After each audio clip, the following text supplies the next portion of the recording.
Saya setiap kali pujian penyembahan sangat diberkati. Nah, kita rindu saudara setiap kali kita menyembah Tuhan ya. Saudara ekspresikan ya kerinduan kita karena saya percaya tiap kali kita berkumpul Tuhan hadir, amin. Amin ya. Baik. Bulan 11 ini kita memasuki tema yang baru yaitu kita mengejar Tuhan. Saudara, ketika saya mendapatkan tema ini saudara dalam tahun ini tentang kedewasaan, di bulan 11 kita akan tutup sebelum kita bernatal ya, bahwa kalau kita mau dewasa, cuman satu pribadi yang bisa menolong kita ya. Cuman Roh Kudus ketika kita berjalan bersama dengan Tuhan, maka itu memungkinkan kita untuk bertumbuh menjadi dewasa. Yang percaya katakan amin. Amin ya. Nah saudara, ayo sebelum mendengar firman Tuhan, saya harap semua kita fokus, kita mulai. Langsung kepada slide saya. Coba next. Nah, sebelum saya akan lanjutkan khotbah ini, saya mau tanya, pernahkah Anda mengalami ingin melakukan kebenaran, tahu kebenaran tapi nggak berdaya? Pernah ngalami nggak?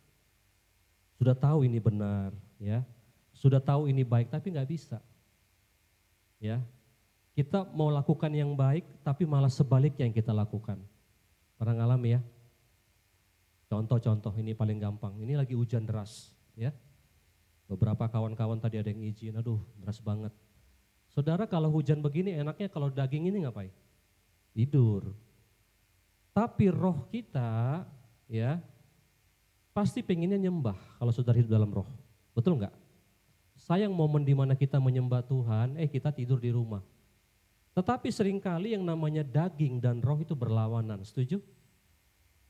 Kita pengennya lakukan, nanti sampai rumah aku pengen mulai memuji pasanganku contoh. Sampai rumah dia ngeselin, mulai lupa. Kita pengen lakukan yang baik tapi yang sebaliknya yang kita lakukan. Sering saudara ya? Nah saudara, saya menemukan sebuah ayat, ini akan menjawab kita. Next.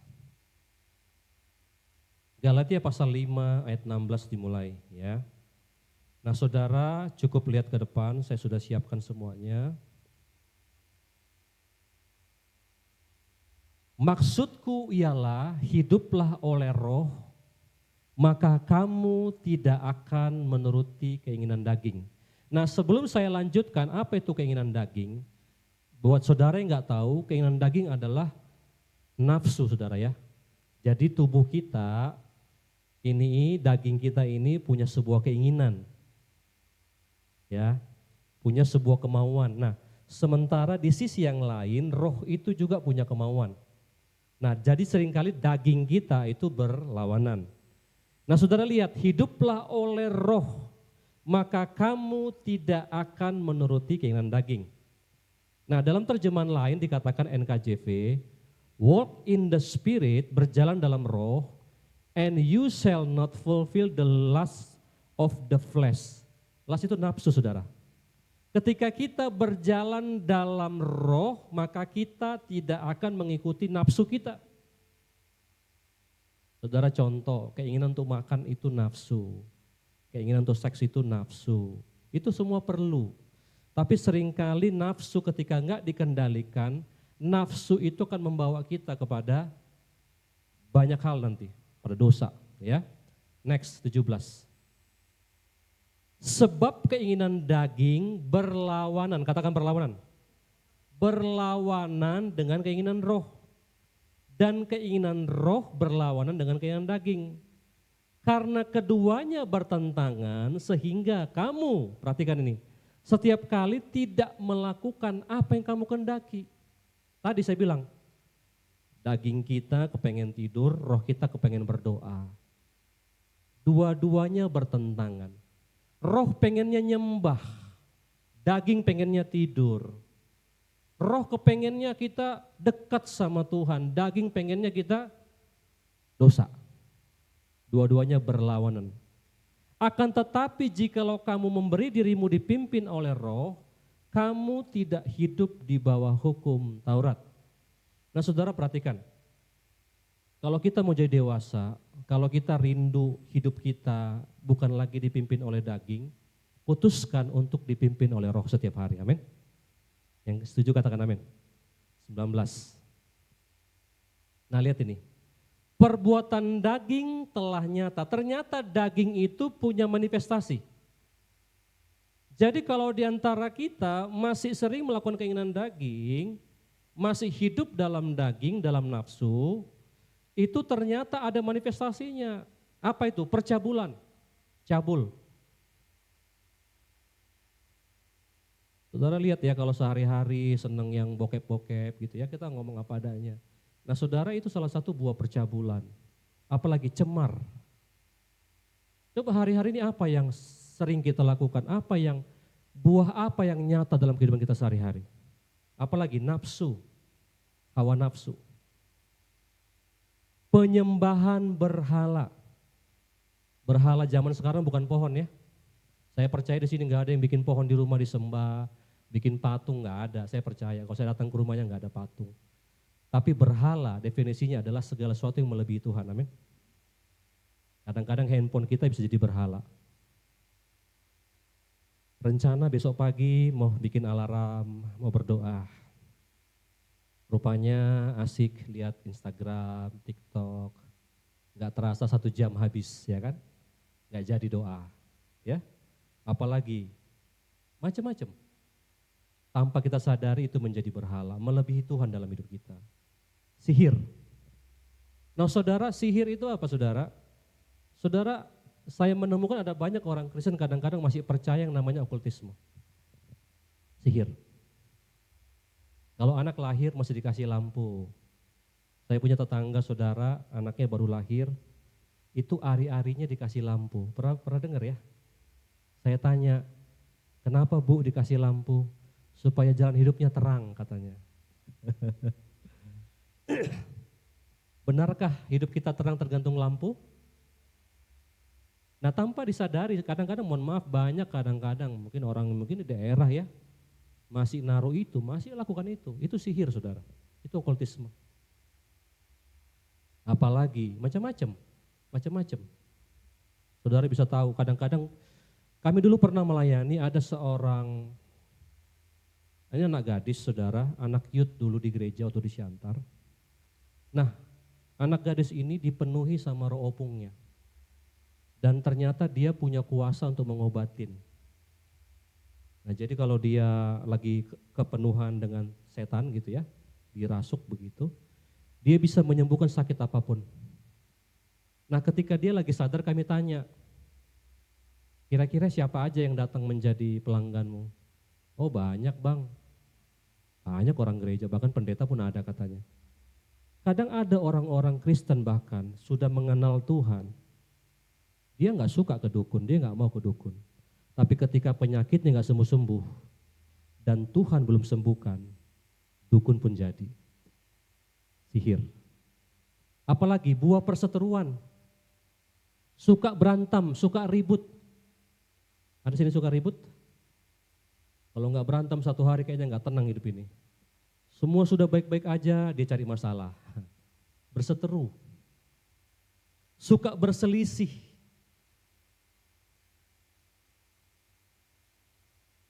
Jadi saudara lihat kalau rumah tangga, kalau apapun di mana-mana ya, suka ribut, suka berantem. Kalau berantem sesekali oke, tapi kalau sampai itu sehari-hari, terus bekerja dalam rumah tangga kita, ini buah daging saudara. Ya. Apalagi saudara, iri hati. Nggak suka lihat orang senang, senang melihat orang sedih. Sedih banget. Ada orang-orang tertentu kadang-kadang saya lihat, ya saudara kalau itu kita mesti bertobat.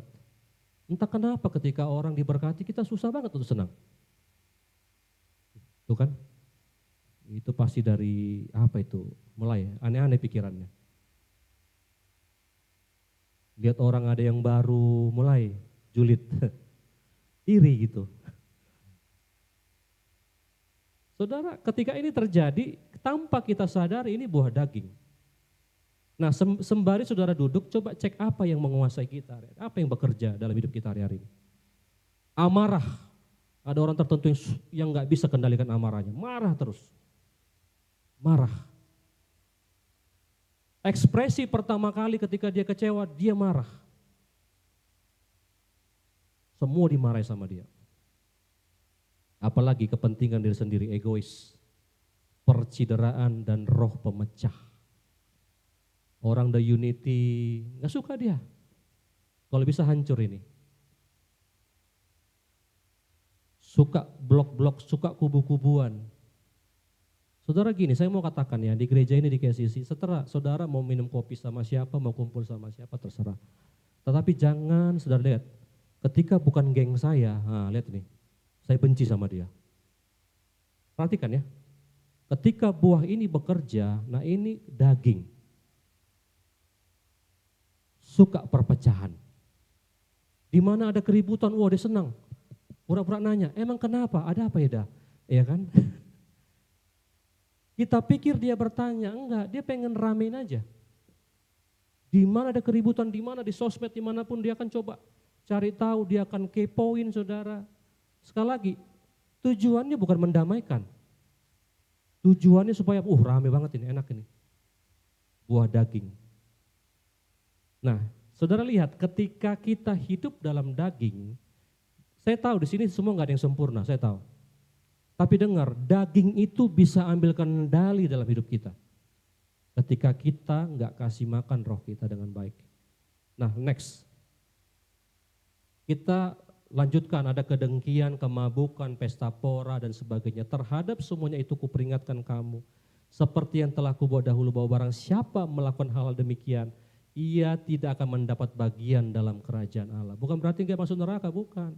Tapi dia akan jauh dari, saudara, kerajaan Allah ini bicara sesuatu yang pemerintahan ilahi. Nggak kelihatan, tapi kita bisa merasakan. Contoh, waktu kita menyembah, kita bisa merasakan hadirat Tuhan enggak? Rasakan, itu hadirat Tuhan, itu atmosfer kerajaan Allah. Tapi saudara pergi ke sebuah tempat, nanti saudara bisa merasakan ini kok beda banget ya. Ini ada sesuatu di sini. Jadi kerajaan Allah itu adalah tempat di mana Tuhan memerintah.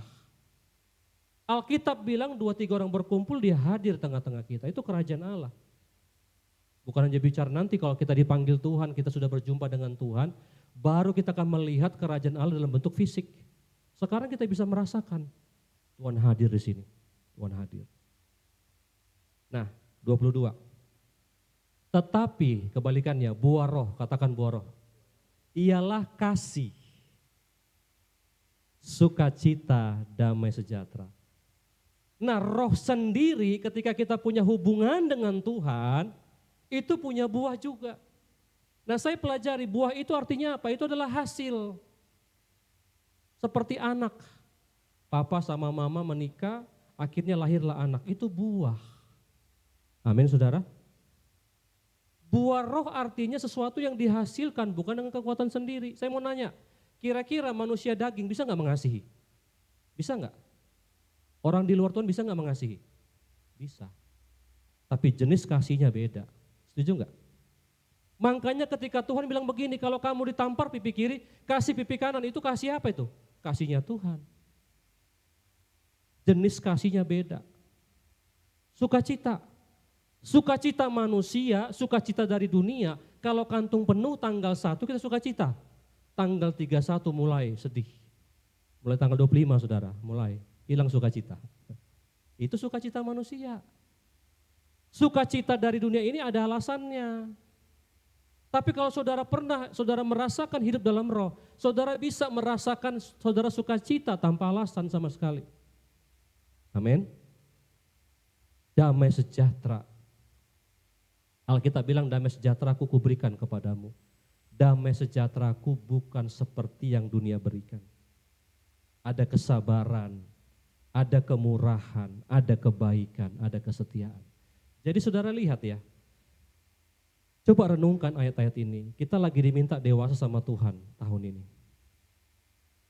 Menjadi dewasa, tolak ukurnya adalah kita serupa seperti Kristus.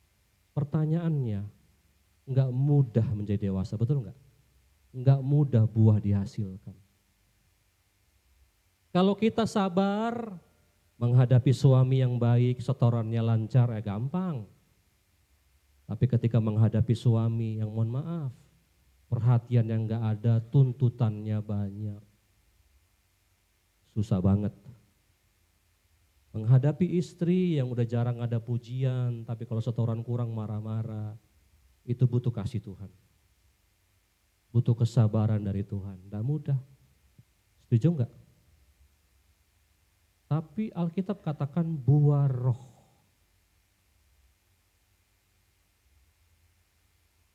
Kesetiaan, setia gampang gak sih komitmen? Gampang gak? Enggak gampang. Kita itu kalau bisa komitmen ya kadang-kadang, ya jangan komitmen terus-terusan, berat. Komitmen melayani Tuhan, setahun, 2 tahun, 3 tahun komitmen, tahun keempat mulai lemah. Tapi sekali lagi dengar, saudara mungkin ada yang gak paham ini, tapi dengar ketika kita dekat sama Tuhan, semua buah ini akan dihasilkan, amin. Amin. Next. Kelemah lembutan. Lemah lembut bukan lemah gemulai saudara ya, lemah lembut. Lembut hatinya. Orang lemah lembut itu gampang melupakan, gampang menerima. Kalau orang gak lemah lembut, waduh, sampai tahun kapanpun gak akan kuampuni itu. Tenang, ku ingat terus. Nah, lihat tuh, simpan dendam, penguasaan diri, dan tidak ada hukum yang menentang hal itu. Nah, saya menemukan begini, menjadi orang Kristen, menjadi pengikut Tuhan, di zaman di mana kita hidup sangat tidak mudah. Karena hampir semua nilai itu dirubah, betul enggak? Lihat nilai pernikahan, semua dikacaukan. Zaman dulu saya hidup tahun 90-an, orang bercerai itu jarang banget, jarang. Enggak banyak saya lihat. Sekarang tiap kalau saudara buka sosmed, lihat apa, cerai sini, cerai sini, cerai ini, cerai ini. Dan bukan hanya artis saudara. Kadang-kadang saya lihat, teman-teman saya lihat nanti di Facebook, udah pisah gitu. Gampang sekali. Belum lagi perselingkuhan, betul enggak? Nilai kesetiaan itu susah. Di gereja suami-suami enggak perlu dijaga ketika dia penuh dengan roh. Dia bisa menguasai dirinya, amin. Tapi kalau enggak, waduh capek jaganya. Capek. Barang siapa menjadi milik Kristus Yesus, ia telah menyalibkan daging dengan segala hawa nafsu dan keinginannya. Jikalau kita hidup oleh roh, baiklah kita juga apa saudara? Dipimpin oleh roh. Coba apa arti dipimpin sama roh? Dipimpin oleh roh itu kita berjalan tiap hari, kita dipimpin. Coba bayangkan ada yang mimpin saudara, dia akan berdiri di depan saudara, dia akan bawa saudara. Dia akan berjalan bersama dengan kita. Itu namanya mimpin. Mimpin itu enggak mungkin dari jauh, dari dekat. Artinya Roh Kudus setiap hari menawarkan, ayo saya pimpin kamu, dekat sama saya. Dan akibatnya ada buahnya, amin saudara. Tapi kalau kita menolak, enggak, saya enggak mau dipimpin oleh roh, enggak masalah, buah daging akan bekerja. Coba cek aja, kenapa rumah tangga saya enggak ada kasih lagi, enggak ada lagi buah rohnya. Kenapa sekarang mulai hitung-hitungan ya, dulu enggak. Makanya saya sering dorong sama semua teman-teman baik yang sudah menikah yang belum, ayo mesbah, kita masih punya dekat sama Tuhan. Supaya buahnya bekerja. Yang setuju katakan amin. Ayo, next. Kita akan masuk lebih dalam. Ada 3 jenis manusia. Nah, saya akan coba terangkan ini, saudara lihat ke depan. Manusia yang pertama adalah manusia dunia. Ini orang-orang yang belum kenal sama Tuhan. Ketika dia belum terima Yesus, belum percaya sama Tuhan, rohnya mati. Jadi Alkitab katakan ketika Adam dan Hawa jatuh dalam dosa, itu terputus hubungannya, mati rohnya.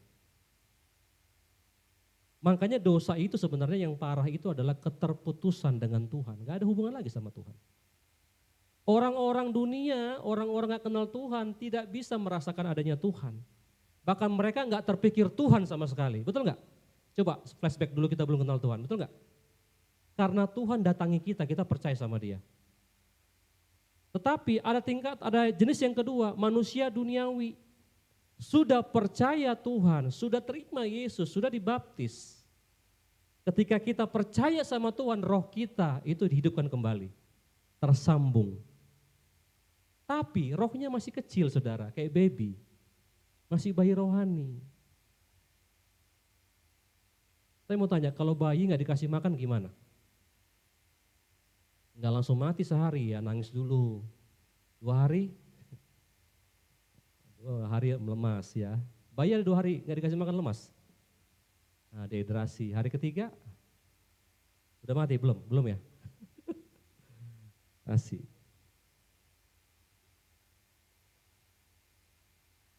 Rohnya itu masih kecil. Rohnya itu perlu untuk dikasih makan. Makanan rohani adalah firman, amin. Apa itu minuman rohani?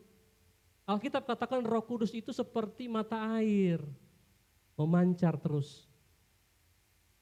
Makanya banyak orang-orang Kristen yang duniawi, sudah kenal Tuhan, sudah bahkan melayani, tapi mohon maaf, kehidupannya masih daging. Kenapa kedagingan? Rohnya jarang dikasih makan, betul enggak? Kecil. Sudah melayani, sudah dekat sama, sudah kenal Tuhan. Tapi kalau marahnya, waduh, kalau dia marah Pak, aduh, setan aja takut sama dia gitu. Daging. Sudah dalam Tuhan, sudah melayani Tuhan, tapi matanya keranjang gitu ya. Kalau lihat keranjang itu kayaknya aduh, maksudnya lihat nafsuan terus gitu. Tadi, kalau yang saya dapat saudara begini, ketika kita dalam Tuhan, waktu saudara dekat sama Tuhan, saudara akan bisa melupakan yang lain. Saya dulu pernah kasih ilustrasi, bagaimana cara melupakan mantan dengan cepat. Ada yang tahu? Nah itu dia, cari yang baru, itu paling cepat lupakan mantan. Kalau kita masih selalu belum ada yang baru, itu mantan pasti akan membayang-bayangi kita. Tapi ketika kita mulai jatuh cinta lagi, yang lama pasti akan terlupakan. Sebenarnya gampang ketika kamu memberi diri dipimpin sama roh, kamu gak lagi mengikuti keinginan daging. Walaupun saya percaya itu proses, amin. Tetapi ketika roh kita makin kuat, maka roh akan pimpin kita. Saya kasih ilustrasi. Saudara, manusia daging sama manusia roh ibarat ada 2 serigala ya.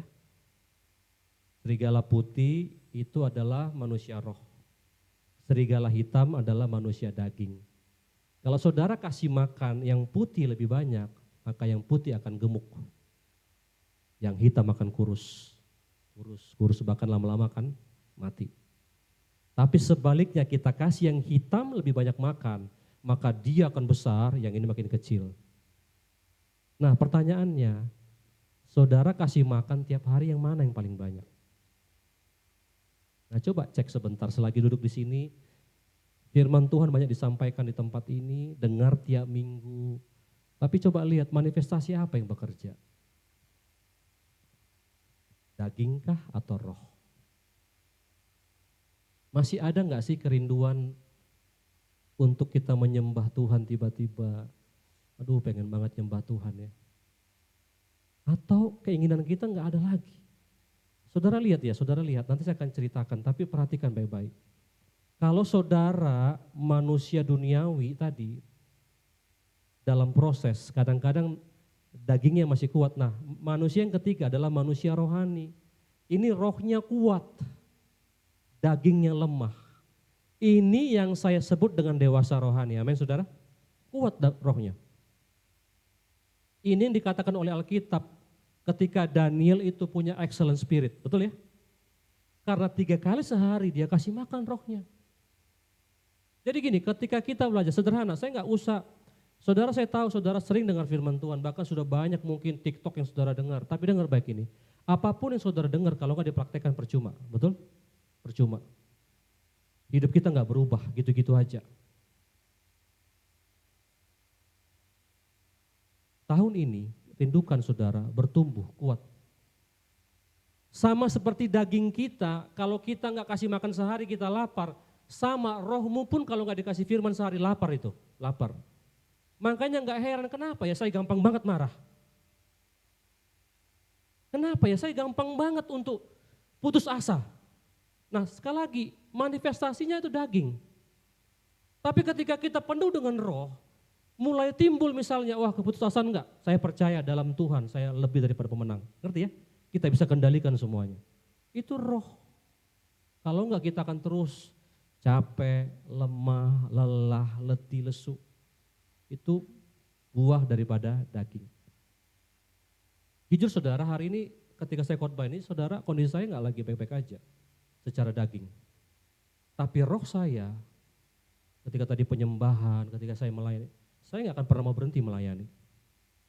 Sampai nanti mungkin diseret barulah, kalau masih bisa berdiri jalan. Ya. Dari dulu saya semenjak kenal Tuhan nggak bisa. Kalau sakit pilek, batuk, demam, itu jalan terus. Kalau sampai nggak bisa bergerak baru gantikan saya. Karena apa? Rohnya kita kasih makan terus. Jadi jelas ya, ada 3 jenis nih. Kita manusia duniawi, dunia nggak mungkin. Tapi masih mungkin manusia duniawi. Tetapi kita semua sedang berjalan kepada manusia rohani. Ya, next. Jikalau kamu hidup menurut daging, kamu akan mati, katakan mati. Tetapi jika oleh roh kamu mematikan perbuatan-perbuatan tubuhmu, kamu akan hidup. Next. Saudara gini, seperti tubuh kita yang ketika satu hari kita nggak kasih makan, nggak langsung mati. Penelitian mengatakan bahwa manusia masih bisa hidup 40 hari tidak makan, asal dia minum. Nggak langsung mati. Kadang-kadang kita, saya nggak doa, biasa-biasa aja kok bang. Masih bekerja kok bang. Iya. Ada banyak orang cuma cari Tuhan, cuma sekedar bisa, yang penting gue hidup. Tapi sorry, rohmu menjerit. Orang di lawat Tuhan kamu gak ngerti, ini ciri-ciri orang sudah mulai, mungkin dia belum mati, masih koma mungkin rohnya. Ada orang manifestasi, orang ketemu Tuhan, itu dibuat-buat itu, nah mulai kritik terus. Udah gak percaya lagi sama mujizat. Ujung daripada semuanya, kalau kamu saudara mulai terpisah dari Tuhan, terus hidup dalam daging, ujungnya adalah kita akan mengalami kematian rohani. Butuh mujizat untuk dibangkitkan. Saya percaya kalau kita sudah kenal sama Tuhan, hal yang paling memberatkan adalah ketika kita nggak ketemu sama Tuhan, betul nggak? Aduh, kalau saudara sudah ngalami Tuhan itu, maka tadi ketika Ersat menyampaikan oh Tuhan Yesus kerinduan hatiku. Kalau saudara dekat sama Tuhan, saudara akan rasakan, aduh rindu banget ini nggak ketemu sama Tuhan nih hari ini. Tapi kalau enggak, biasa-biasa aja. Tapi satu titik, orang-orang yang gak mau bertobat terus dalam daging, kamu akan mati. Mati di sini mati rohani. Tapi saya percaya di tempat ini kita terus bertumbuh, amin. Kita akan menjadi orang yang hidup. Next. Nah, tetapi perhatikan oleh roh ya, kita mematikan ya. Coba mundur sekali, sorry. Tetapi oleh roh kamu mematikan perbuatan daging. Oleh roh artinya berjalan dalam roh. Saya percaya ketika saya baca Alkitab ini, kita itu nggak bisa dengan kekuatan kita menghasilkan buah, nggak bisa. Tidak bisa. Sabar itu berat. Setia itu berat, betul nggak? Tapi ketika roh bekerja, kita berjalan dengan roh. Aduh, cobalah. Coba deh. Saya saksikan saudara, ini saya sering ngomong sama couple, saya ngomong sama teman-teman. Kita menikah 11 tahun saudara. Sejak awal kami menikah, saya putuskan, sayang saya bilang, kita mesti bikin mesbah. Kita bikin mesbah. Saya udah sering cerita bolak-balik. Saudara tidak mudah menikah dengan orang yang beda suku, umurnya jauh. Gak mudah, laki-laki dan perempuan aja bedanya luar biasa, betul gak? Tapi saya putuskan gak bikin mesbah. Saya mau saksikan setelah saya bikin mesbah. Bukan berarti kami gak ada masalah, masalah kami tetap ada. Tapi entah bagaimana Tuhan turut bekerja. Entah bagaimana caranya. Saya akan kasih tahu nanti ayatnya ya, bagaimana Tuhan bekerja. Tetapi oleh roh, katakan oleh roh. Ayo katakan oleh roh. Bukan kekuatan sendiri. Maka saya dorong ini yang berkeluarga, yang belum berkeluarga, ayo mesbah. Doa di sini bukan cuma ngutip ayat TikTok, bukan. Masuk lebih dalam, masuk lebih dalam. Kalau saudara bisa nyanyi-nyanyi, ambil gitar.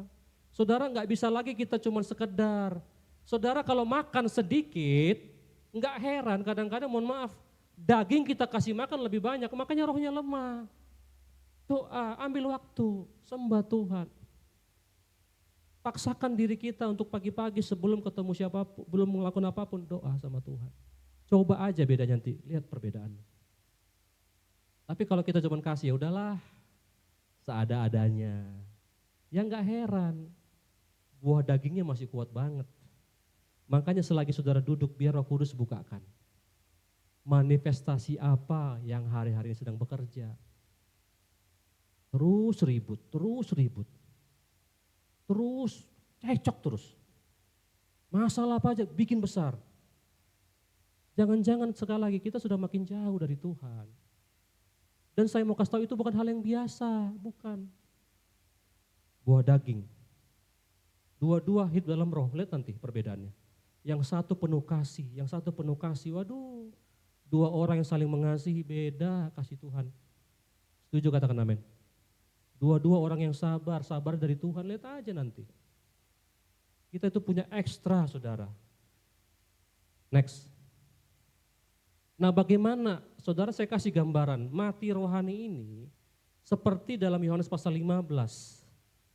Ya, barang siapa tidak tinggal dalam aku, ia dibuang keluar seperti ranting dan menjadi kering. Coba lihat, kalau pohon, ranting itu dilepaskan dari pohonnya, kering enggak? Setelah kering apa? Mati. Makanya gini, di luar aku, kata firman Tuhan, kamu gak bisa berbuat apa-apa. Kita bisa sabar dengan kekuatan kita bisa, tapi percayalah ada batasnya. Tapi ketika buah roh bekerja, kata di luar aku artinya apa? Buah itu dihasilkan ketika kita melekat. Sederhana sekali pesannya, sederhana. Masalahnya kita praktek apa enggak? Kalau kita praktek enggak mungkin saudara, buah-buah daging ini sangat bekerja luar biasa, enggak mungkin. Ada orang-orang yang sukar banget mengampuni. Saya mau kasih tahu, mengampuni itu merusak saudara. Tidak mengampuni itu merusak. Merusak kesehatan, merusak pikiran. Tapi kadang kita tahu mengampuni itu perlu, tapi susah banget ngampuni. Pernah ngerasakan? Saya tiap kali sulit, saya doa, saya cari Tuhan. Tuhan, berikan saya kemampuan.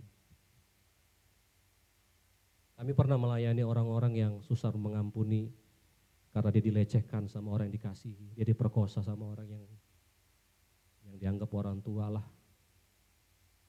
Gak bisa bang, gak bisa.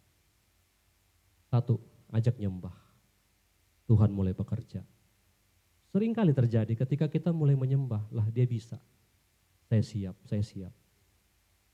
Nah makanya saudara lihat ya, ketika kita melekat, sumbernya itu akan bekerja terus.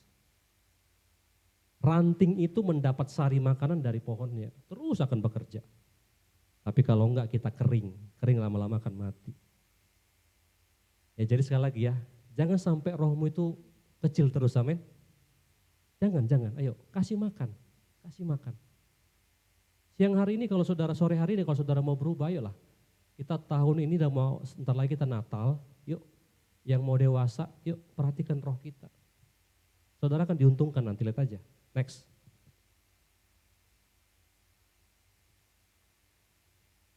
Nah, dewasa itu artinya berbuah, jelas ya. Kejadian 1 ayat 26. Baiklah kita menjadikan manusia menurut gambar dan rupa kita, supaya mereka apa saudara? Berkuasa atas ikan-ikan di laut, dan burung-burung di udara, dan atas ternak, dan atas seluruh bumi, dan atas segala binatang melata yang merayap di bumi. Alkitab katakan bahwa mereka berkuasa. Ketika manusia diciptakan saudara, Tuhan itu memberkati manusia. Dan dikatakan be fruitful. Jadi saudara lihat gini, ketika berkuasa itu artinya saudara kita tuh berbuah dalam bahasa aslinya saudara. Nah, tetapi sebelum berbuah, Tuhan itu berkati dulu. Diberkati. Tuhan itu nggak pernah minta kita dewasa, ya. Dewasa itu kan berbuah ya. Orang yang dewasa rohani itu pasti buahnya itu bisa dikecap. Makin sabar, makin murah hati, makin penuh kasih, makin lembut hatinya,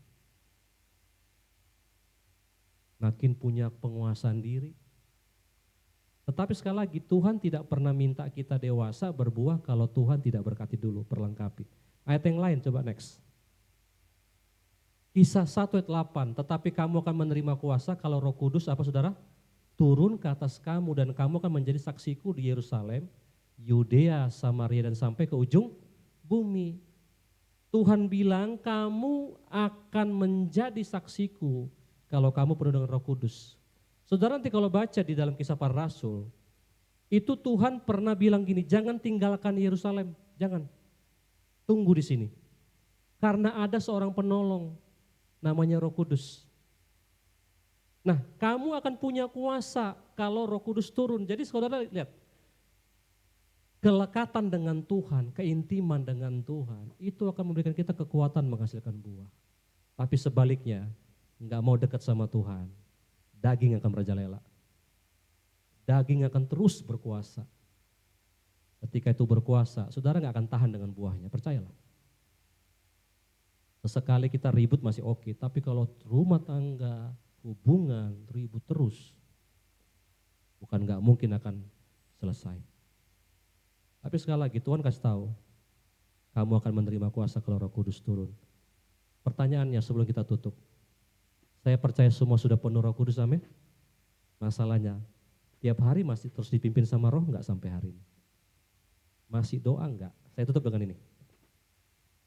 Ayat terakhir, next. Ini saya dapat dalam mesbah saya. Demikian juga Roh membantu kita dalam kelemahan kita.